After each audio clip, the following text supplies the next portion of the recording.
How's everybody doing today? My name is Rudy. You're watching Alpha Investments. Fresh haircut from 2019 here to discuss the state of Magic the Gathering. It is a Magic video. No, we're not going to shenanigans about Magic 30. We're going to sit back and we're going to go over the perspective, the emotion, the attitude, how much you hate me, how much I love your wife's boyfriend, and how much the market is actually doing okay. That's really what we're going to discuss today. So we're getting ready to go into the new Magic standard set. The first standard set of 2023. The new Phyrexian set. All will be 69. People are pretty excited about it. I'm not going to downplay it. The Bulls say, well, it looks good. People love Phyrexians. The whole concept, the theme, the lore, the power level, everybody's kind of pretty positive. The Bears of this set say, oh, don't worry, Rudy. I'll support you, but I ain't gonna buy anything from you because I'm gonna wait for Papa Bezos' Amazon rocket to jump that penis down to half price, and I'm gonna buy it on Amazon. I don't really care. I'm gonna watch the world burn. Wizards doesn't care. Leadership at the top has shown that they are literally have less intelligence than the waffle fries at the Chick-fil-A combo. So, we have these two cases fighting each other. As of right now, collector boxes are bouncing around between like $215 to $230 with taxes and shipping on eBay TCG Player, plus or minus a couple percent. They swing a little bit here and there depending if the seller unloads, leaves. It's pretty normal price range, okay? Keep in mind, I think I'd expect the print run to be the same, where they claim there's only one collector box print run, but they hold back some to kind of watch. That seems to be the attitude that Wizards is using. So what does that mean? That means right now that the sets remain in Magic not terrible, but people remain very angry at the company at the top, and everybody's trying to give them the middle finger and vote with their wallet. That is the bull and bear case, everybody.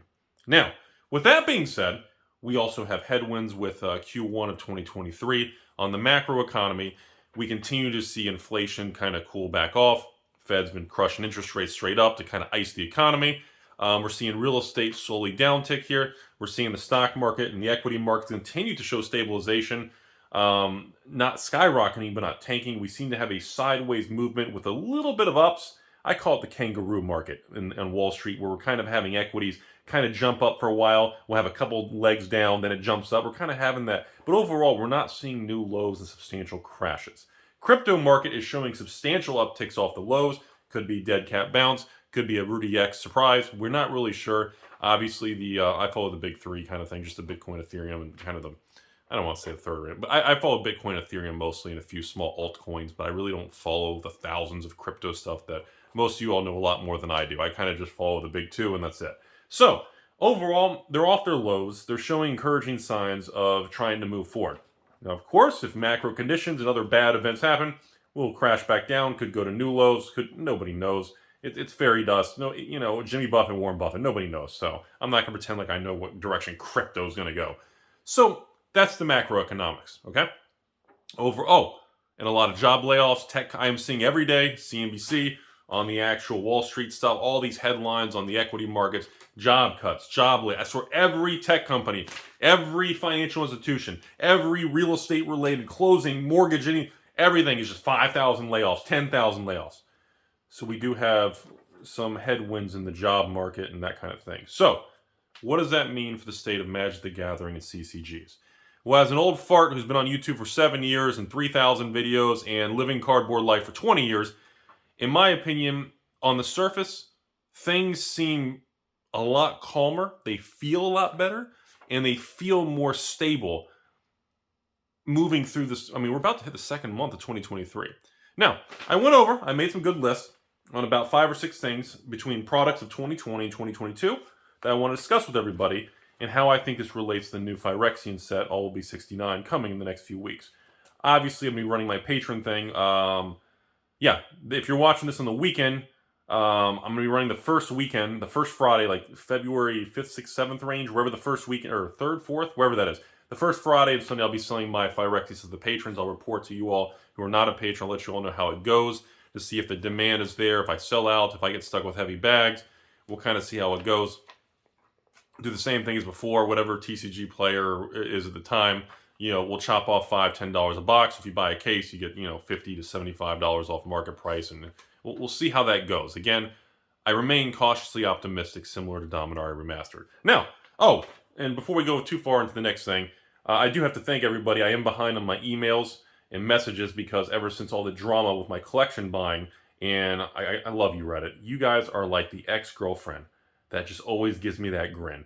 And I've been getting tremendous, record-breaking people contacting, wanting to sell collections, and I don't want to say like sticking up or being nice, but just tremendous amount of contacts. So I'm assuming I had additional threads on Reddit or Magic Reddit groups or Facebook groups talking about the videos and buying last week and all the turmoil and a lot of people getting really, I hate Rudy Brigade. And it's really caused a tremendous amount of contacts, networking, and people offering me collections and to increase the videos on that. So all the people who hate me out there has been spreading all over the anger of these social media platforms. I appreciate it. We've had a huge record-shattering uptick on collections, so you guys are going to see more videos of that.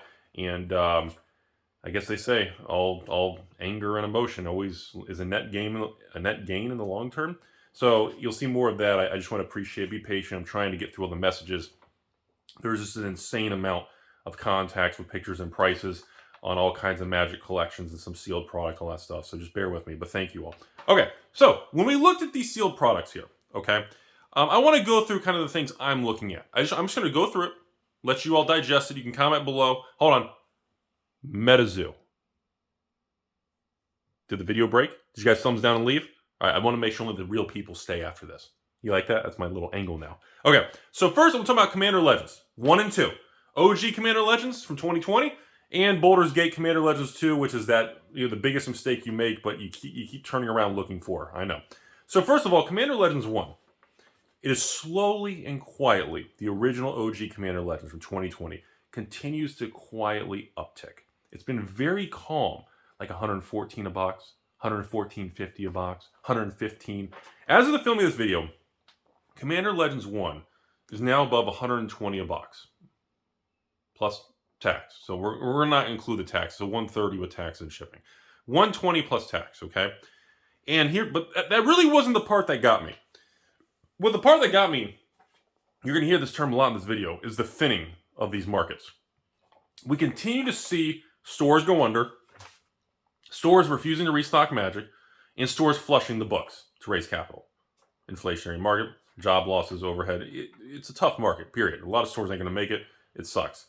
So the kicker of bringing up Commander Legends 1 was that literally to move the price from $120 a booster box to $150 to $170, it's 20 to 25 booster boxes need to sell of Commander Legends 1 for the price to jump 20-30%. The market has become so thin on the original OG Commander Legends. I just want to forewarn you all, 2023, we're getting ready to enter the second month. By the time we hit the end of this year, if you don't have exposure, and I know most of my patrons, I've sold Commander Legends 1 3-4 times to patrons over a 2-year period. So again, I know most of you all watching probably already have exposure to Commander Legends 1. And again, full disclosure, I still kept a final last print of Commander Legends 1 at the very end when they put it out of print a year ago because I believed in it so much. I just kept it all because I was like, dude, this is a $200-$300 booster box.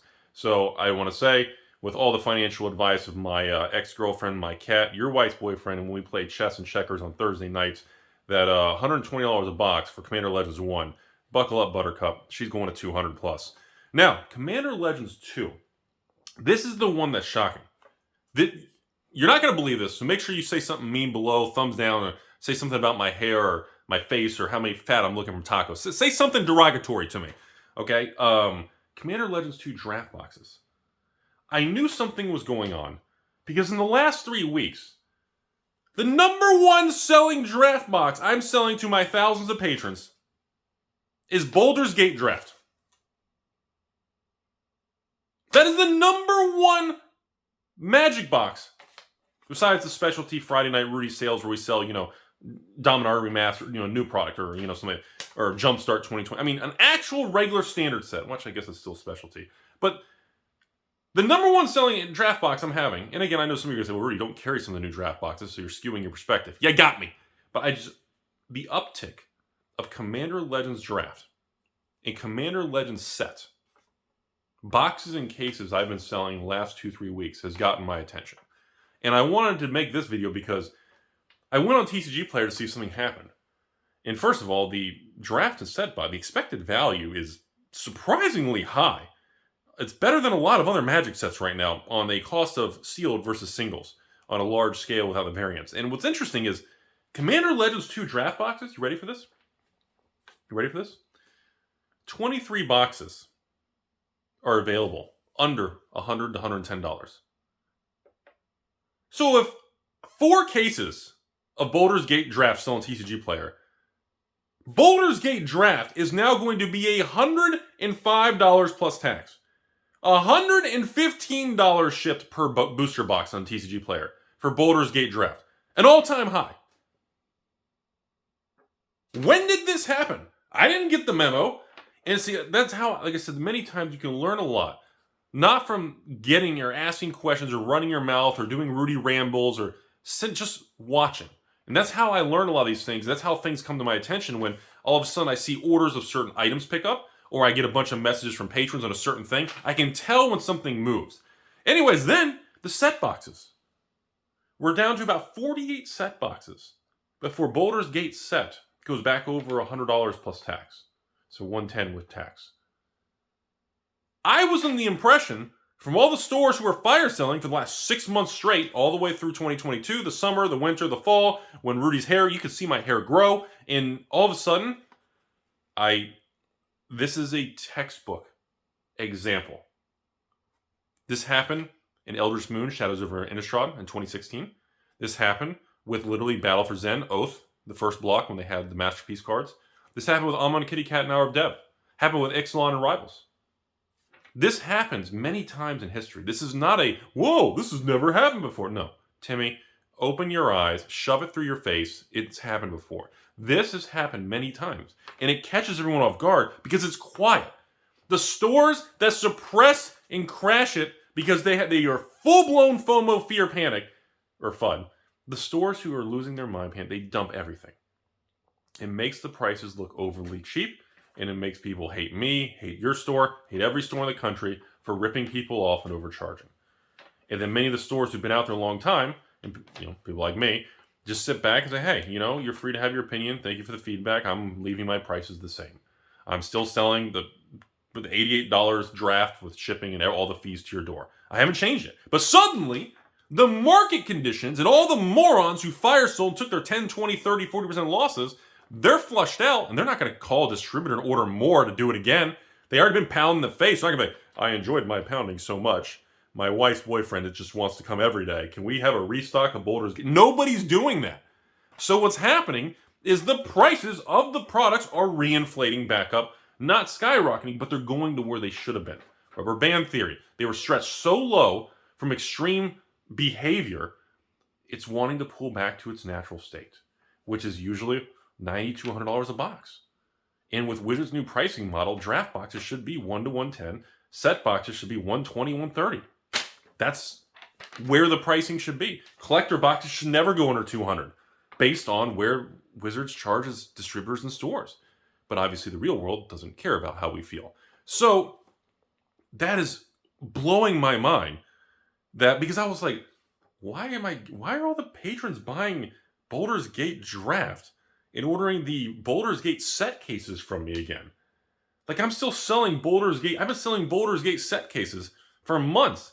If you're a patron, I think I have it for $4.99. So what does that come out to be? 82 a box? 81 or 82 a box for set boxes for Baldur's. And all of a sudden, like I said, and the orders just keep going. And I'm like, my heavy bags are being stuck with the extra pallets of the stuff in the last 8 months. Like, I'm down to half of it, and now I'm like, should I restock Baldur's Gate? It's just the weirdest shit you've ever seen.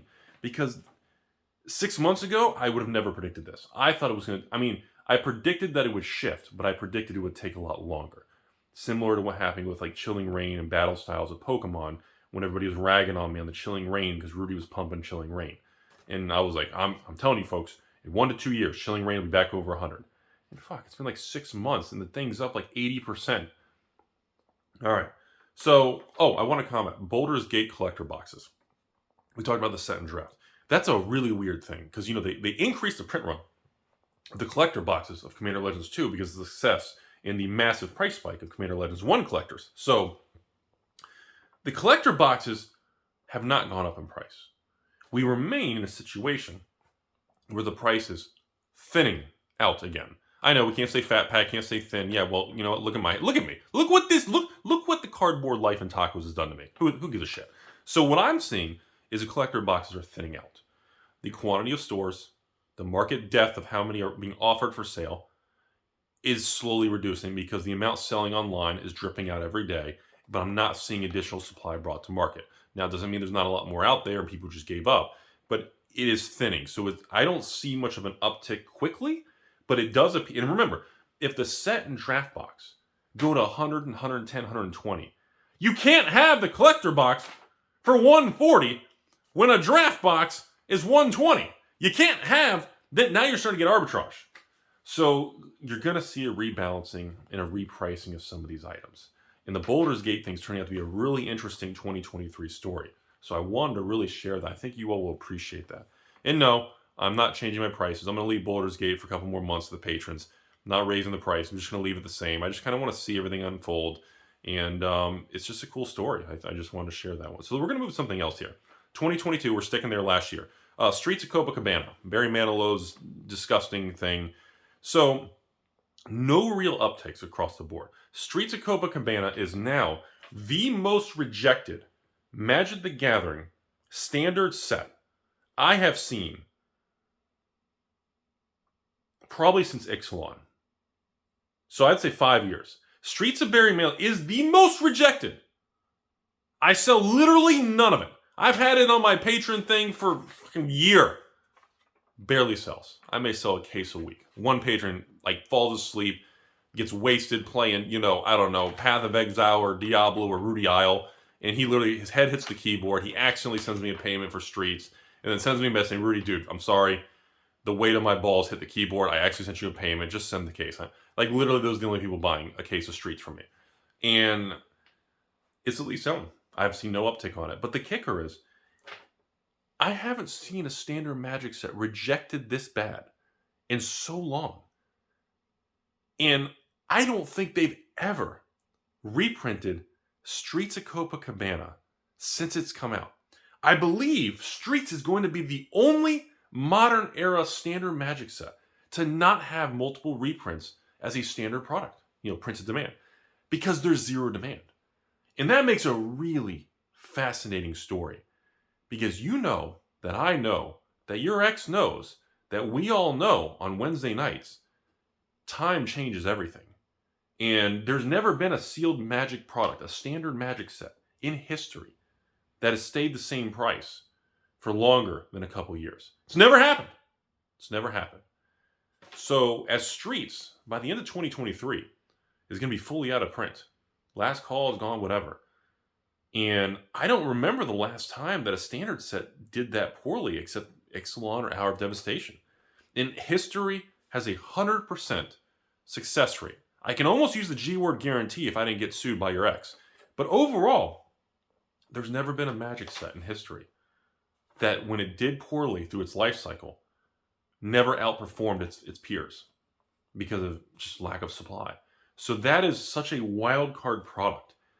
And this applies to Streets, draft set, and collectors. All three of them are thinning out. There's no uptick. I'm not seeing any major price increase on any of the products. Okay? I'm not seeing any additional supply. It's just slowly dripping out, and it's sitting there. And the fact that distributors won't restock any of it, they won't order any of it, there's been no demand from WotC, therefore they've never ordered any reprints. So what does that mean for that set? And again, people are going to say, I love Streets. Personally, the whole Mafia theme, it's got a gritty, neat feel to it. It's an awkward feel, and it doesn't fit the theme and lore of Magic history. It doesn't fit the clientele and customer base of Magic collectors, players, and evil investors, and evil, beautiful 3% ladies. So therefore, it's an odd, what do they say, a redheaded stepchild? Is that what they used to say back in the day in the movies? It's an odd standout in the pack.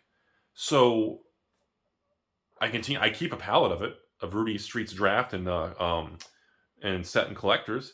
I mean, I can't really sell much of it. I mean, the collector boxes, everything's tanked. I've lost 40% of my money in it. But it's just, I wanted to share, it's a weird one. Because this is the only one, it's just kind of sitting there. Nobody cares about it. It's not doing anything. So we'll see what happens with that. I'm sure somebody clip that out of context and act like I'm pumping it. Somebody do something dramatic. Next, 2021. The Crimson Vow is just thinning out. Same thing, thinning. You're seeing no additional supply. Not a single store is restocking it. You're just seeing it slowly drip off. A few orders a day go through TCG Player. Nothing's really happening. No price uptick, no collapsing. The stores who are stuck with it have flushed it out. It's just kind of sitting there. And Crimson Vow is, that's what, Q4 2021? Year and a half old? End of its life cycle? Nobody really cares. Again, same thing. I offered that the last year and a half to patrons. It barely trickles out. Same thing. I may get one patron that buys a case every month because they fell asleep on their keyboard. Nothing really happening. Now, I want to go to 2021 also. Adventures Forgotten Realm collectors. By the way, we're going to swing back to the new Phyrexian set here in a second. So, Adventures Forgotten Realm is a weird one, everybody. So, first thing, this was brought to my attention by a long-term patron. He said, Rudy, AFR collector boxes are like $120 plus tax. I said, okay, seems about right. He goes, did you know if you bought 95 boxes, not even 100 boxes of AFR collector, TCG player price would go from 120 to pop over 200, almost double the price in under 100 boxes. That's how much it's thinned out. The amount of just reduction of people sitting on it. And I thought that was quite interesting because that brings me back to some of the Baldur's Gate situations where you're seeing some of these prices that have just burnt to the ground from the disaster cruel summer of 2022 and the crash of inflation, the whole Wizards hat. You're seeing the remnants of some of the smoke clearing on some of these. And like I said, this one reminds me of the Baldur's Gate situation. We have the situation where AFR collectors because this is, in my history, legitimate long-term buyouts tend to be successful when it's more naturally moving. And usually the way they naturally move is the price doesn't do anything and it just slowly gets gobbled by the market. And then all of a sudden, you check it 6 months later, a year later, or 2 years later, and you're like, when the hell did that change? And I think AFR is definitely going to be the next one with Baldur's Gate. I think Crimson and Midnight are going to take, they have not seen a quicker thinning or any more ripening of movement. But AFR and Baldur's Gate seem to be the two that are kind of flagged on my end here. We go back a little further, like Strixhaven. The whole Harry Potter, Harry Potter, the whole kind of the mages and the wizardry school thing and all that. This one, there's not much to say. It's long gone. It's very far out of print. TCG Player, even the draft boxes, collector boxes, only have 105 boxes on TCG Player that are below $300 a box. And half of that's one seller. Like, collector boxes right now, even through the crash of Strixhaven, are still $210 plus tax. And my God, someone buys 100 boxes, which is four master cases, and the price it spikes to over $300 plus tax. So Strixhaven is also, but again, Strixhaven was it was a well-received product, but it was also happening in the boom of the economy, the money printing, the crypto, during that, even with like Flesh and Blood and the Monarch, and it was right in the middle of everything flaring up crazy in the euphoric kind of mindset where people were just throwing money everywhere. So for that one to hold up this well is kind of shocking to me. So last but not least, I get people asking me about Kamigawa. Then we're going back to Phyrexia. Then we're going to call it a day here while I talk to your wife. And the Kamigawa product's interesting. Kamigawa is the only draft product and set product that never crashed. The collector box did crash from a peak of almost 300 down to around, 195 or 193 plus tax. So about 210 out the door. So this one did crash about 30% when Wizards found or released their second wave or whatever. And there's that particular product has a lot of speculation that they actually did secretly do a reprint for the first time ever on a collector box. There's a lot of speculation by the public on Kamigawa collectors because the neon ink cards were not serialized. They could secretly milk it for more, and Wizards was on the money machine.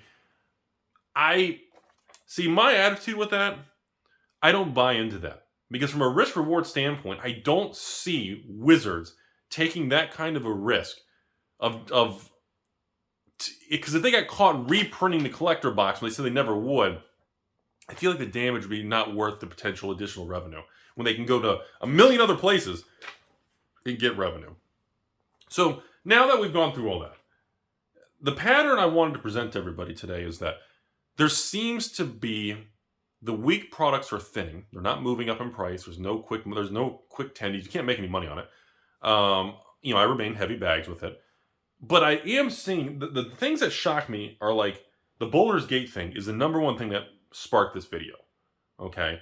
And the number two thing was literally looking at like the original Commander's Legends 1, because I was looking at Commander Legends 2. And of course the Adventures Forgotten Realm, the D&D set, which was obviously very, Hasbro. Oh, by the way, I heard Hasbro backpedal on the D&D thing.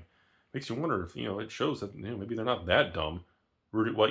They are that dumb? They just were forced? Okay. What this means to me, after this long video that I'm sure nobody's watching right now, hashtag your wife's boyfriend, see if you actually are watching this end. And the new Phyrexia set's coming out. Once again, when I've texted and contacted some stores I always talk to at release, they've all told me the same thing. Rudy, I didn't order any collector boxes, draft or set. I'm waiting for the market to crash, not touching Phyrexian set. Other stores, Rudy, I ordered it, but same thing like you. I cut them all back. I'm not ordering much. So we're seeing a continued attitude like we saw at Dominar Remastered, where stores continue to reduce and have no credibility or confidence towards Hasbro, Wizards of the Coast, and these complete jackoffs at the top, who are just some of the worst management I've ever seen of a publicly traded company. I swear these people used to work at Enron or something, or Lehman Brothers. These people are just the dumbest people I've ever seen. And I'm going to continue to tell you all, I don't believe this board of directors with Cynthia Williams from Amazon and Chris Cox and Bag of Cox, and I don't see these people staying in their positions long term. I don't see it. The only way I guess I could see it is if they make some radical changes. So in my opinion, we're at a point as we march through 2023, one of two things are going to happen. They have to happen. There is no there's only two possible outcomes here. Okay? And I think one of these two scenarios are going to happen. Number one, I think Cynthia or Dr. Cox are going to lose their job. Period. Flat out. Something's going to happen. The board, shareholders, something's going to happen. They're going to lose their job, resign, retire, family things. I don't know. The mistress is pregnant. Something's going to come along where they're going to one of the two are going to step down, or both.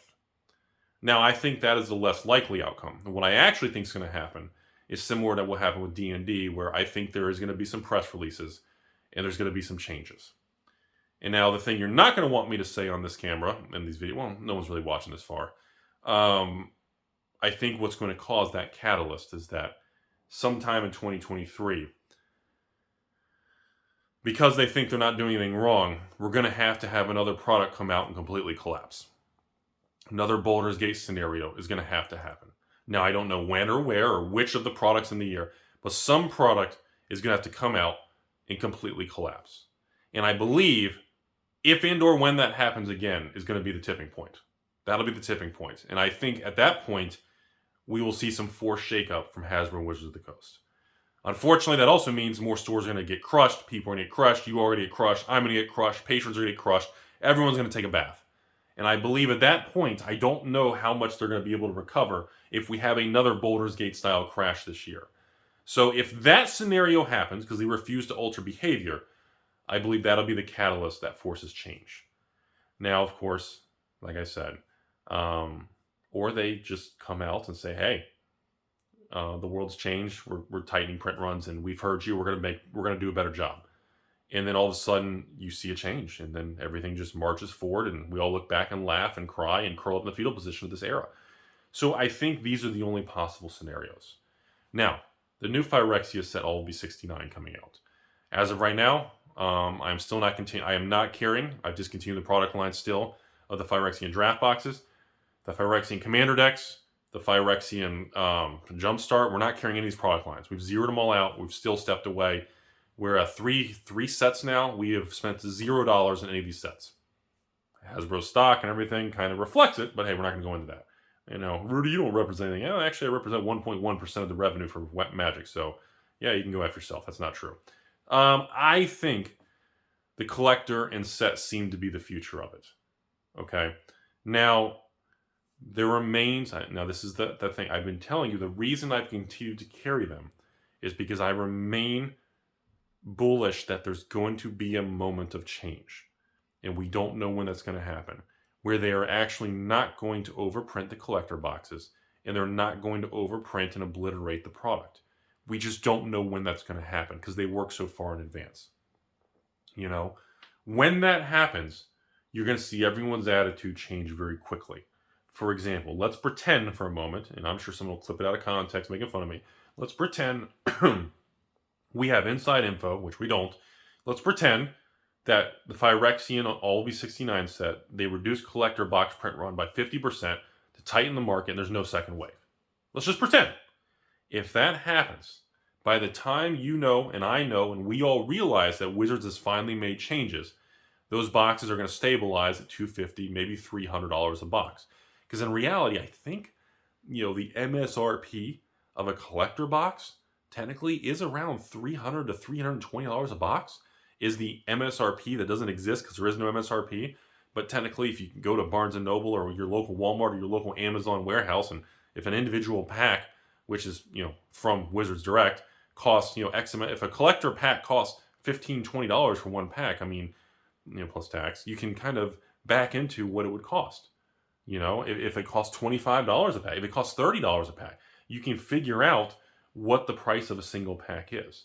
If it's $30 a pack times what? 12 packs for a collector box? What is that? $360? It's 25. You see what I mean? $20. It depends where, what it is. I don't know. But I still remain positively, cautiously optimistic that it's going to be a better year. And, going through these different sets. And I think what really gives me a lot of positivity is the Baldur's Gate situation. Because it's not looking... It blows. It doesn't look that bad. I mean, Baldur's Gate has draft and set boxes towards $100 again. Like, even the collector boxes. I don't even think you could buy 100 on TCG Player without the price going back to 200. It's just... There's reasons to just not be overly angry and attack and irritable at everything because it doesn't look that bad. And the fundamentals of it all remain that people love Magic. They're pissed at the company, but the products and the sets being released are not bad products. And the fact that the backbone of the products of these being released from Wizards are not bad products means long-term they will prevail. And you layer that on top of an era that nobody believes in long-term product or sealed product. You layer that with inflation. You layer that with everybody quitting. You layer that with Rudy's got his 10 billion patrons all sitting on closets full of sealed product. They're going to just sell back and forth. Wait, you get the idea. And none of that's true. People aren't buying them. Most of the patrons aren't. Most patrons are literally just there to support the channel and the videos and say, Rudy, I'm just not buying right now, but I'm still going to be here. That's where everyone's attitude is at. And this gives me a lot of optimism moving forward. So that's where we're at. And I don't think it's over. And I'm the only idiot on the camera. But, we got to have a bad guy. There's always got to be a Joker out there. There's always got to be a Batman. Hope you learned something. I'm done rambling today. Holy hell, how long is this video? Oh my God, no one's going to watch that.